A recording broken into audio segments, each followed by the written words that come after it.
कहानीपुर नाम का गांव था। उस गांव में रहता था एक सीधा साधा रामू नाम का गरीब किसान।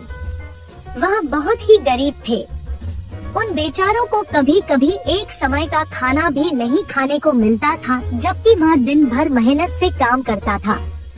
रामू के घर उसकी पत्नी ही उसके साथ रहती थी। एक बार क्या हुआ कि हमारा रामू खेत में खेती कर रहा था।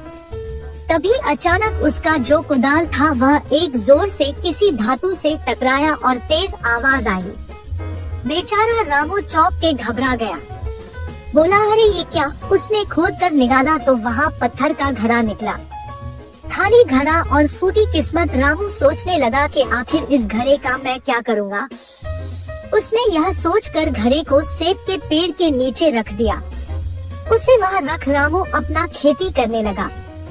फिर दोपहर के समय वह अपना खाना लेकर सेब के पेड़ के नीचे खाने आ गया।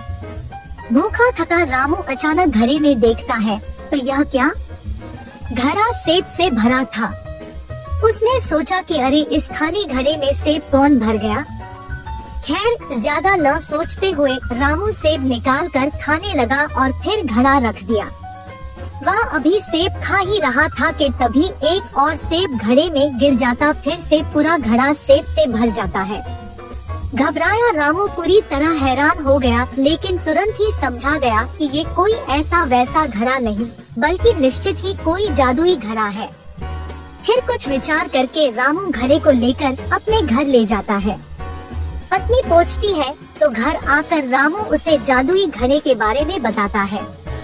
पत्नी रामू पर बिल्कुल भी विश्वास नहीं करती और यह साबित करनी है। यह सुन रामू एक चावल का टुकड़ा लेकर जादुई घड़े में डाल देता है और देखते ही देखते घड़ा चावल से भर गया था। पत्नी आश्चर्य से रामू को देखने लगी और खुश होकर रात का खाना खाया और सो गए। अगली सुबह रामू उस घड़े में कुछ सब्जियां डालता और सब्जियां निकालकर बाजार में बेचने का सोचता है। अब तो रोज ही ऐसा होता और फिर रामू मेहनत करके धन कमाया और बड़ा सा घर बनवा लेता है। गांव के सभी लोग चर्चा करने लगे कि कैसे रामू इतना अमीर हो गया, क्या उसके हाथ कुछ लग गया है। गांव में खूब माहिर दो चोर थे और एक दिन इन चोरों को पता चला तो दोनों चोर दिन के समय रामू के घर जाकर छुप के देखने लगे। उन्होंने देखा कि रामू घड़े में एक सब्जी डालता तो जादुई घड़ा बहुत सी सब्जी से पूरा भर जाता। दोनों चोर बहुत खुश होते हुए चोरी करने का योजना बनाते हैं। चोर योजना के अनुसार आधी रात के समय रामू के घर घुस गए और वहाँ रखा जादुई घड़ा चोरी करके अपने घर आ गए। एक चोर जादुई घड़ा को परखने के लिए उसमें एक सिक्का डाल देता है। हमेशा की तरह एक सिक्का बहुत सारे सोने के सिक्के बन गया।